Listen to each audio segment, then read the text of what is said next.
guys, good day and welcome to Princess Anu TV. Part of my videos that has done so well, like at the earlier times when I started my YouTube channel, was when I talked about pilot height and weight. And I remember sharing my height, which I'm currently 161, right?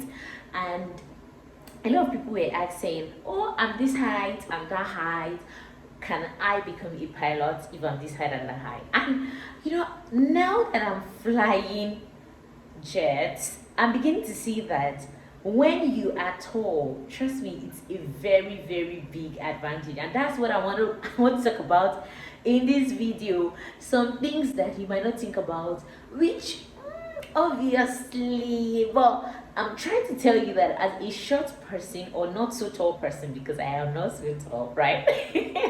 As a not so tall person, there are some challenges you will face as when you start flying. Yes, there are some obvious challenges you will face when you start flying, and that is what I just want to quickly share with you in today's video. But just in case you were new and you just stumbled on this channel, I always want, like, my vision for this channel is, when you think about aviation in Nigeria, in Africa, in the world, you have to pop up on PrincessAnuTv.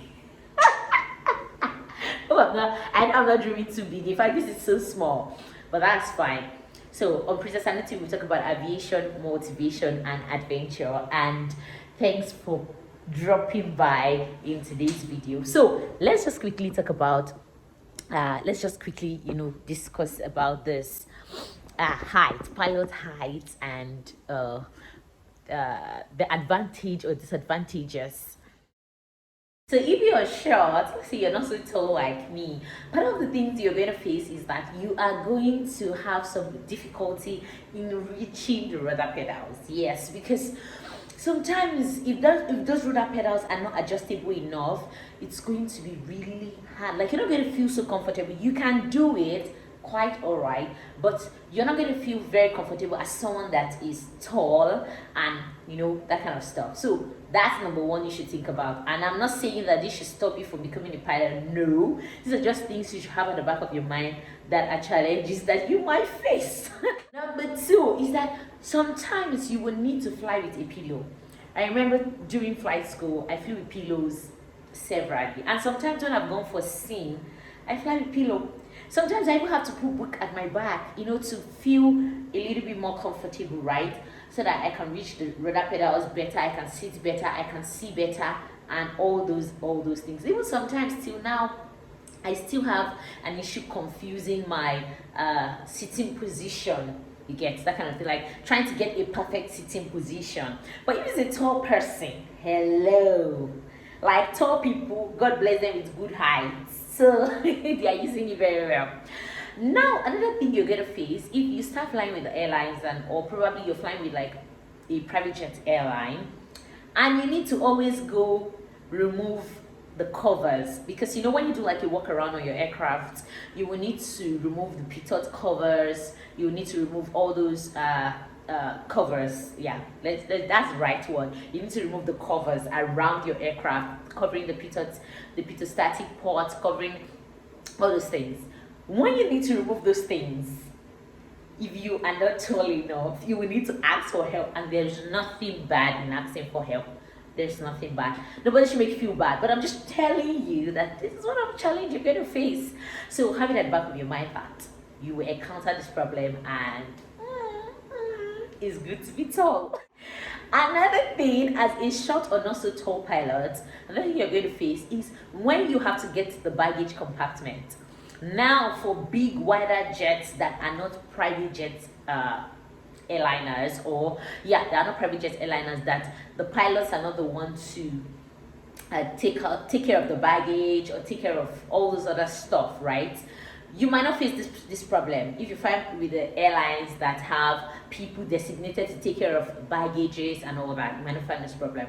But if your airline is such like a private jet kind of stuff, and you will take people from one destination to the other and all that, even with the presence of a handler or somebody that's going to take care of that, you will need to, as a pilot of that aircraft, go there to most likely open the aircraft for the person, because they don't know how to handle your aircraft, right? You are the one that knows how to handle your aircraft properly. So you will need to go there, open it for them, set everything up before they can even bring out the baggage.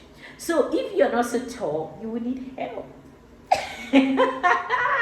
Yes, I've asked for help so many times. Like I said, and I'm going to say again, there is no shame at all. But you should have it at the back of your mind that you will need to ask for help because you are not tall. You are a short person. You're not a short person. You're not a short person. You don't just have enough height to get someplace. And you will need to ask for help.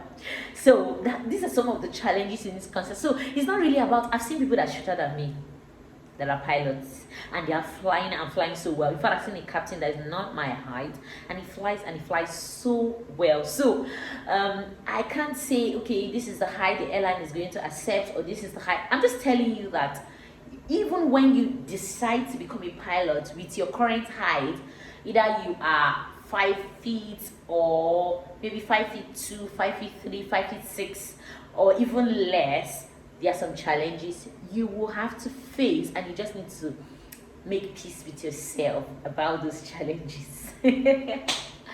Another one about the height is that sometimes, you know, the way you drive your car and you have to shift your seat forward in order for you to see like your bonnet properly, and probably anybody like coming, like if you're not tall, like, because that's what I do when I'm driving the car, I have to move the seat forward so that I can see the front.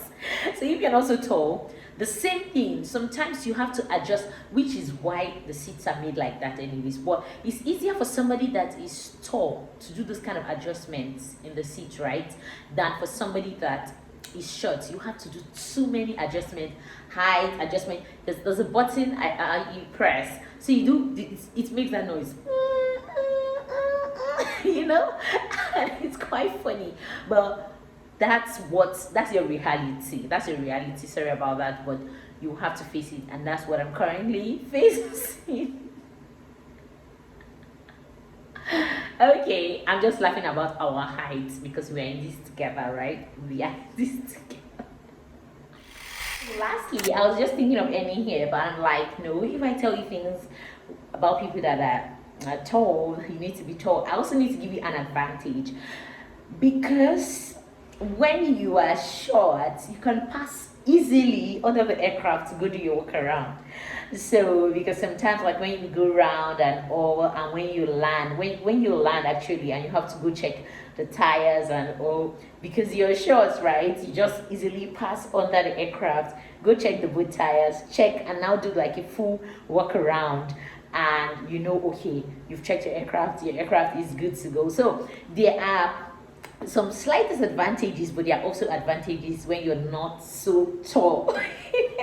So don't think about it too badly. If you're not so tall, still know that you can become a pilot, and just that there are some mini challenges that you will face during this the process of flying. I just thought I'd share that with you. If you've not liked, subscribe, please do that. Thanks for watching up to this point. Till I see you in the next video. Bye.